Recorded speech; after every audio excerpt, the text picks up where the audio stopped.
नमस्कार साथियों, सरस्वती माँ स्टडी क्लासेस यानी SMS क्लासेस में आपका स्वागत है। और हम सीख रहे हैं बहुत ही इजी ट्रिक से गणित।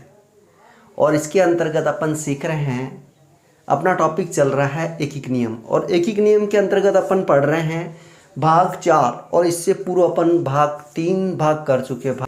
अगर उनको आप फिर से देखना चाहते हो तो वो भाग डिस्क्रिप्शन लिंक में आपको मिल जाएंगे। साथ ही मेरे द्वारा जो पूर्व में टॉपिक कंप्लीट कराए गए हैं, संख्या ज्ञान, संख्या व्युत्पत्ति, भिन्नों से संबंधित सवाल है या ल स म स यानी LCM SCF से संबंधित जो सारे सवाल है वो भी आपको डिस्क्रिप्शन लिंक में मिल जाएंगे। और साथ ही अगर आपने इस चैनल को सब्सक्राइब नहीं किया है तो सब्सक्राइब ज़रूर कर लेना, शेयर ज़रूर करना मेरे इस चैनल को। क्लास आपको अच्छी लगती है तो लाइक बटन ज़रूर दबाना। तो हम बिना टाइम वेस्ट किए आनंद से, मज़े से और अच्छी अच्छी ट्रिक से कुछ नए सवाल लेते हैं आज के भाग में, जो कि आपके एग्ज़ाम की दृष्टि से बहुत ही महत्वपूर्ण है। तो जुड़े रहिए मेरे इस चैनल से और शुरू करते हैं अपने आज के सवाल, जिसमें अपन ने पहले 30 सवाल कर चुके हैं। आज है अपना 31वां सवाल। तो आज का सवाल है अपना जो कुछ अलग है, एकीक नियम के अंतर्गत ही आता है। यदि 10 आदमी एक दूसरे को हाथ मिलाते हैं तो कुल कितनी बार हाथ मिलाएं? बहुत अच्छा प्रश्न है। 10 व्यक्ति एक दूसरे को हाथ मिला रहे हैं तो कुल कितनी बार हाथ मिलाएं? एक ने 9 को मिलाया, दूसरे ने भी 9 को मिलाया, तीसरे ने भी 9 को मिलाया। इस तरह गिनेंगे तो अपन 90 आ जाएंगे। डायरेक्ट उसका उत्तर निकालेंगे 90 आ जाएंगे, लेकिन वो 90 उत्तर अपना गलत होगा। इसके लिए एक ट्रिक है, n-1/2। इस ट्रिक से कितनी बार हाथ मिलाएं वो अपना निकल जाएगा। n का मतलब है सदस्यों की संख्या, सदस्यों की संख्या। तो यहां अपने सदस्य है 10 आदमी है, 10 - 1/2। अब यहां पर अपन करेंगे 10 × 9/2। यहां ये कट जाएगा 5 बार, और यहां पर 5 और 9 का मल्टीप्लाई यानी गुणा करते हैं 45। तो इस क्वेश्चन का सही आंसर होगा कुल कितनी बार हाथ मिलाएं? 45 बार हाथ मिलाएं। तो अपन को यहाँ पर इस फॉर्मूले को याद रखना है, n-1/2। इस फॉर्मूले से यह निकल जाएगा कि कितनी बार हाथ मिलाएं। कुछ इसी तरह का अगला सवाल देखते हैं जो कि कुछ अलग है। अब अपना है 32वां सवाल। इस सवाल में कुछ अलग है। यदि 10 आदमी एक दूसरे को एक एक पेन देते हैं। पहले सवाल में एक दूसरे को हाथ मिलाते थे, अब यह है कुल कितने पेन बटेंगे। यानी 10 व्यक्ति एक दूसरे को पेन दे रहे हैं, तो वही सिस्टम यानी जो हाथ मिलाने वाला था, लेकिन इसमें पेन बट रहे हैं। तो पेन एक व्यक्ति दूसरे को भी दे रहा है और उससे ले भी रहा है। तो हाथ मिलाते तो उस समय काउंटिंग 1 होती थी, और यहाँ पेन 2 हो जाएंगे। यानी कोई भी वस्तु बटती है आमने सामने तो वहाँ संख्या 2 आएगी, और हाथ मिलाने में एक संख्या काउंट होगी। इसलिए अपने यहाँ पर जो फॉर्मूला लगेगा n-1, इस फॉर्मूले को याद रखना है। अपने यहाँ बटे 2 नहीं करना है, यानी कि उसका आधा नहीं करना है। अब जैसा कि n बराबर सदस्यों की संख्या आ जाएगी, यहाँ पर 10 - 1। अब इसको सॉल्व करते हैं, 10 × 9, तो ये संख्या हो जाएगी 90। तो कुल कितने पेन बटेंगे? 90, जो कि आपको ऑप्शन में सही करना है। यानी ये जो सामग्री बटेगी वो बढ़ती है, हाथ मिलाने वालों से डबल बढ़ती है। इस चीज़ को ध्यान रखना है अपने को। तो आप इन दोनों सवाल को समझ चुके हैं। यदि हाथ मिलाने वाला सवाल आ जाए तो उसमें कौन सा फॉर्मूला अपनाना है, और एक दूसरे को कोई भी गिफ्ट दे या कोई भी सामग्री दे तो उसके लिए कौन सा फॉर्मूला लगेगा। अब अपन देखते हैं अगला सवाल। अब अपने पास जो प्रश्न है, 20 आदमी एक दूसरे को हाथ मिलाते हैं, उसमें एक आदमी ऐसा भी है जो किसी से हाथ नहीं मिला रहा है, तो बताओ कुल कितनी बार हाथ मिलाए गए। यह सवाल जैसा कि अपन ने पहला सवाल किया था वैसा ही है, इसमें करना कुछ नहीं है। टोटल 20 आदमी थे, लेकिन एक आदमी ऐसा है जो किसी से हाथ नहीं मिला रहा है, तो अपने ऐसे कितने व्यक्ति हो जाएंगे जो एक दूसरे को हाथ मिलाते हैं। तो 20 में से वो व्यक्ति घटा देंगे जो किसी को हाथ नहीं मिला रहा है, तो इस तरह अपने व्यक्ति हो जाएंगे 19। फिर 19 के आधार पर उस फॉर्मूले में अपन रखकर अपना आंसर निकालेंगे। अपना फॉर्मूला है n-1/2। अब n बराबर क्या हो जाएगा, सदस्यों की संख्या। यहाँ अपने सदस्यों की संख्या लेंगे वो 19 लेंगे, क्योंकि एक व्यक्ति 20 में से ऐसा है जो किसी को हाथ नहीं मिला रहा है। तो यहाँ अपने आ जाएंगे 19 -1/2। तो यहाँ हो जाएंगे 19 × 18/2। अब यहाँ 2 को काटेंगे एक बार और 18 कट जाएंगे 9 बार, और 19 की टेबल 9 बार बोलेंगे तो अपना आंसर आ जाएगा 171। यानी कि कुल 171 बार एक दूसरे को हाथ मिलाएंगे। तो अपने को ऑप्शन में सही करना है 171। अब देखते हैं कुछ अलग टाइप का अगला सवाल। अंत तक जुड़े रहिए मेरी इस क्लास से, ताकि आपके एक नियम से संबंधित जो सारे डाउट है वो मैं आपके क्लियर कर लूँगा। अब अपने पास है सवाल नंबर 34। सभा में कुल 15 आदमी हैं, एक दूसरे को पेन दे रहे हैं। उसमें एक आदमी ऐसा है जो किसी को पेन नहीं देता है, तो बताओ कुल कितने पेन बांटे गए। क्वेश्चन को समझना है अपने को, फिर करना है। क्वेश्चन क्या पूछ रहा है, क्या डिमांड है। तो ये अपना जो क्वेश्चन है एज ए 32वां सवाल था, वैसा का वैसा ये सवाल है, सामग्री वाला सवाल है। तो अपने को अब यहाँ पर ये ध्यान रखना है, एक व्यक्ति ऐसा है जो किसी को पेन नहीं दे रहा है। यहाँ एक व्यक्ति ऐसा है जो किसी को पेन नहीं दे रहा है पर लेता सबसे है, उस बात का ध्यान रखना।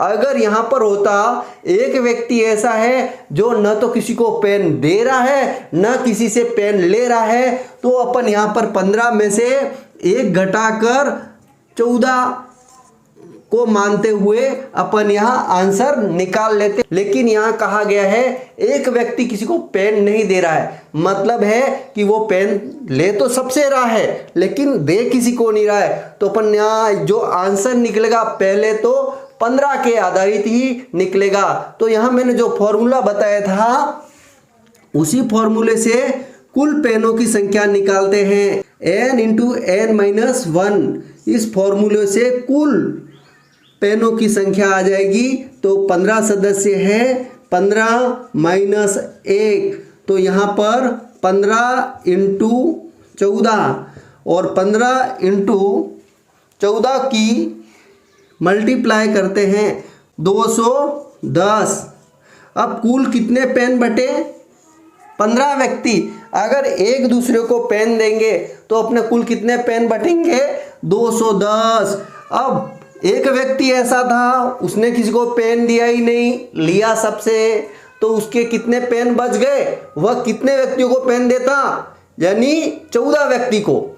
एक 15वां व्यक्ति था वो कितने व्यक्ति को पेन देता, 14 व्यक्ति को, तो वो पेन नहीं बटे। तो यहाँ पर 210 में से उस व्यक्ति के जो पेन थे वो माइनस कर देते हैं, तो यहाँ अपना आंसर आ जाएगा 196। तो इस प्रकार अपने को क्वेश्चन ध्यान से पढ़ना है और उसमें आंसर निकालना है, क्योंकि जो एग्जाम में सवाल पूछा जाएगा वो आपको उलझाने वाला ही होगा। आता आपको जरूर होगा, लेकिन वो एग्जामिनर किस तरह आपको उलझा सकता है वो पूरी तरह आपको उलझाने की कोशिश करेगा। इसलिए अपने को सवाल अच्छे से पढ़ना है, फिर करना है। अब देखते हैं अपन अगला सवाल। अब अपने पास क्वेश्चन है, उसमें पूछा गया है एक सभा में कुल मिलाकर 105 बार हाथ मिलाते हैं, तो बताओ सभा में कुल कितने लोग थे। सवाल अपने को एग्जामिनर किसी भी प्रकार से पूछ सकता है उलझाने के लिए। ये सवाल उल्टा पूछ लिया। इसी जगह अपने पास वस्तुएं भी दे सकता था कि सभा में कुल इतनी वस्तुएं बांटी गई आमने सामने, तो कुल कितने लोग मौजूद थे। तो इस प्रकार के सवाल आ जाए तो उनको अपने को विकल्प से करना होगा। विकल्प एक एक विकल्प लेंगे और जिसका मान 105 प्राप्त हो जाएगा वो अपना आंसर सही होगा। तो यहाँ पर अपने फॉर्मूला लगेगा n इंटू n माइनस 1 बटे 2। अब यहाँ पर मैंने लिया विकल्प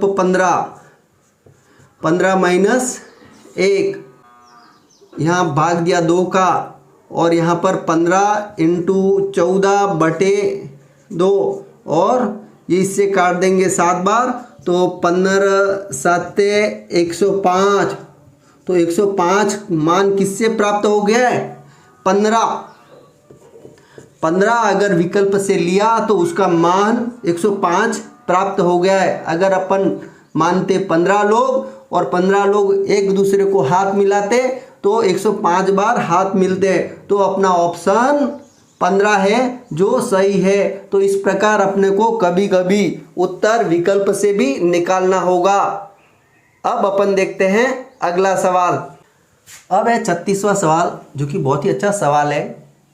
एक बंदर एक 60 फीट खंबे पर हर रोज 8 फीट चढ़ता है, फिर 6 फीट उतर जाता है, यानी 8 फीट ऊपर जाता है, 6 फीट नीचे उतर जाता है। तो बताओ वह कितने दिनों में चढ़ेगा, यानी खंबे के ऊपर कितने दिनों पर चढ़ जाएगा। अब अपन अनुमान लगाते हैं, प्रतिदिन वो 8 फीट जाता है और 6 फीट नीचे आ जाता है, यानी कि प्रतिदिन वो 2 फीट उसकी चढ़ाई हो रही है। इस प्रकार से अपन आंसर निकालेंगे। तो अपने को जानना है 60 फीट प्रतिदिन 2 फीट जा रहा है, तो अपना आंसर निकल जाएगा फटाक देकर बिना सोचे समझे 30, और वो 30 अपने को ऑप्शन में मिल जाएगा, जो कि अपना आंसर हो जाएगा गलत। क्योंकि 26 दिन में वह व्यक्ति कितने दिन चढ़ जाएगा? 26 दूनी 52 फीट, 26वें दिन वो 52 फीट चढ़ जाएगा। जब वो 27वें दिन कितने फीट चढ़ेगा?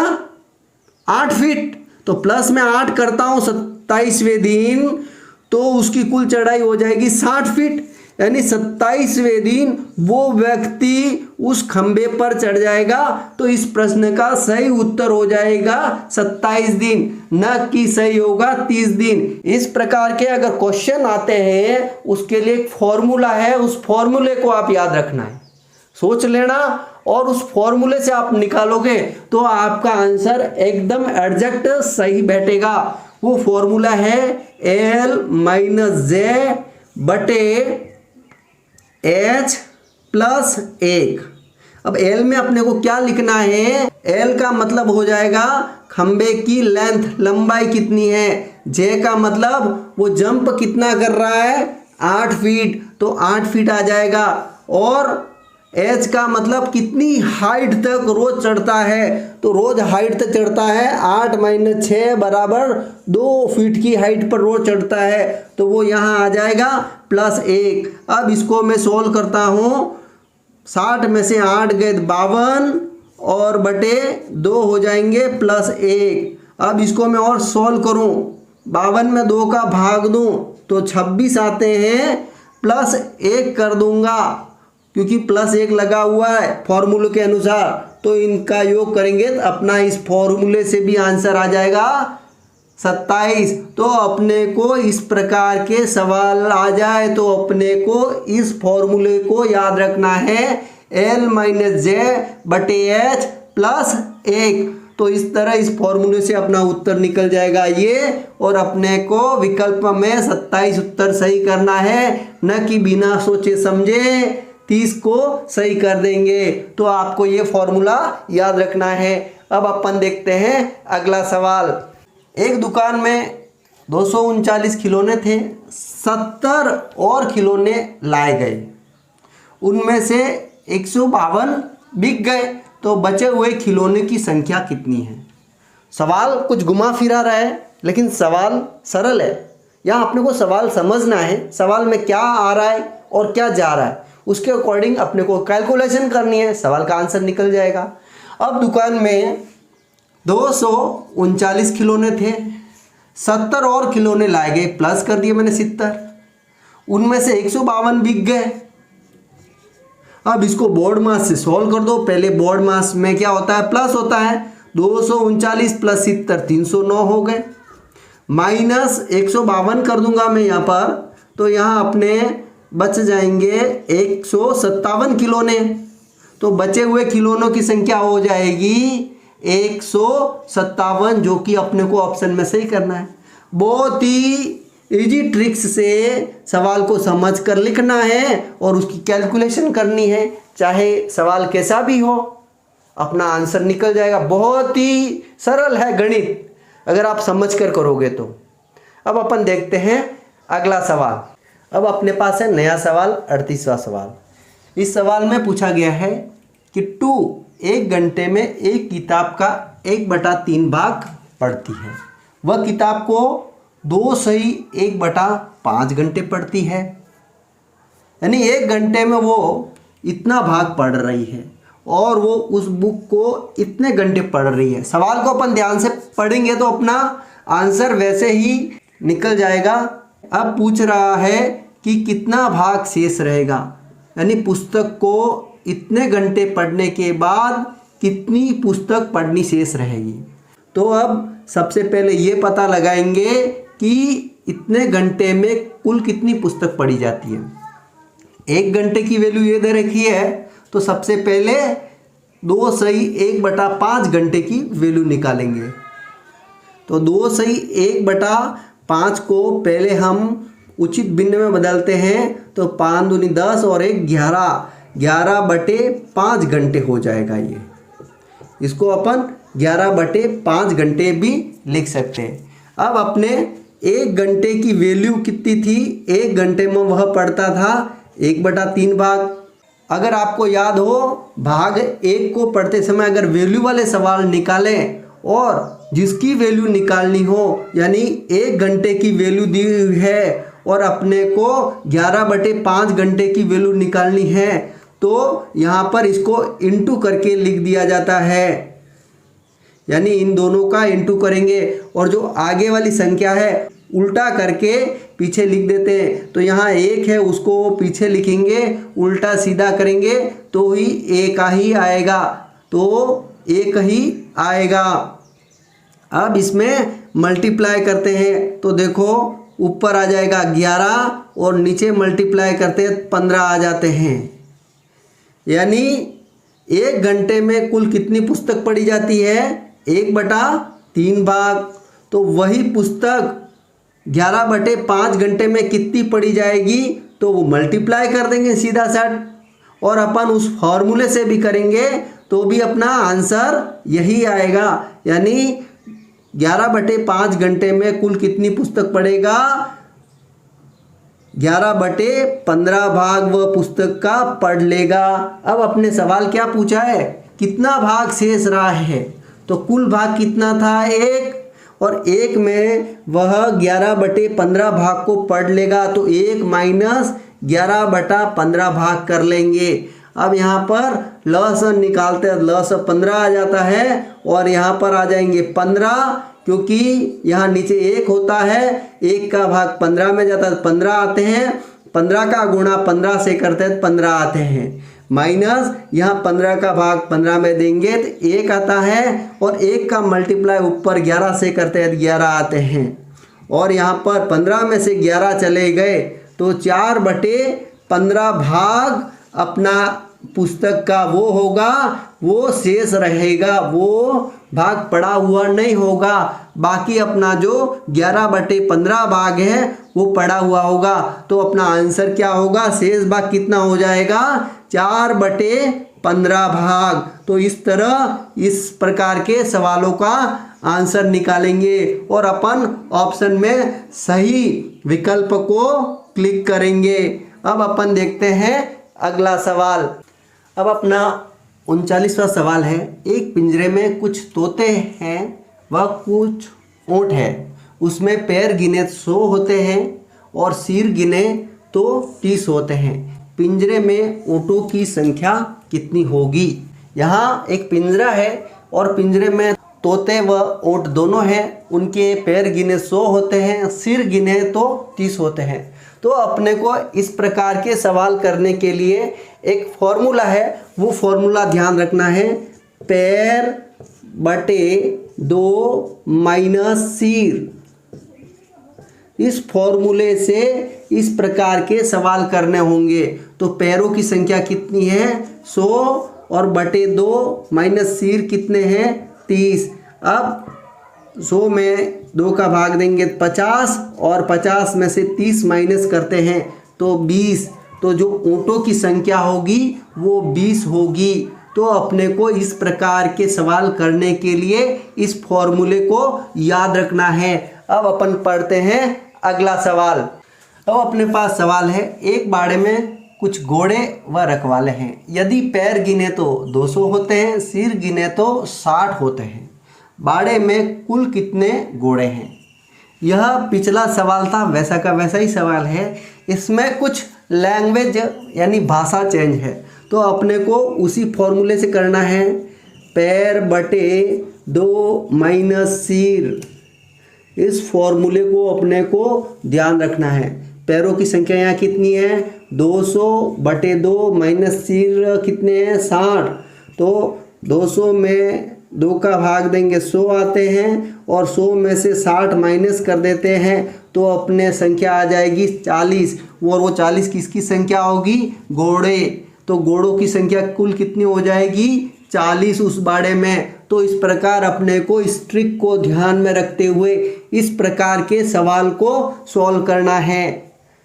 तो इस तरह आज अपन ने अपनी क्लास में विभिन्न तरह के सवाल किए और विभिन्न तरह की ट्रिक्स देखी और मुझे पूरा विश्वास है वो ट्रिक्स आप कभी भूल नहीं पाओगे और आपके जो डाउट्स हैं वो धीरे धीरे क्लियर हो रहे हैं।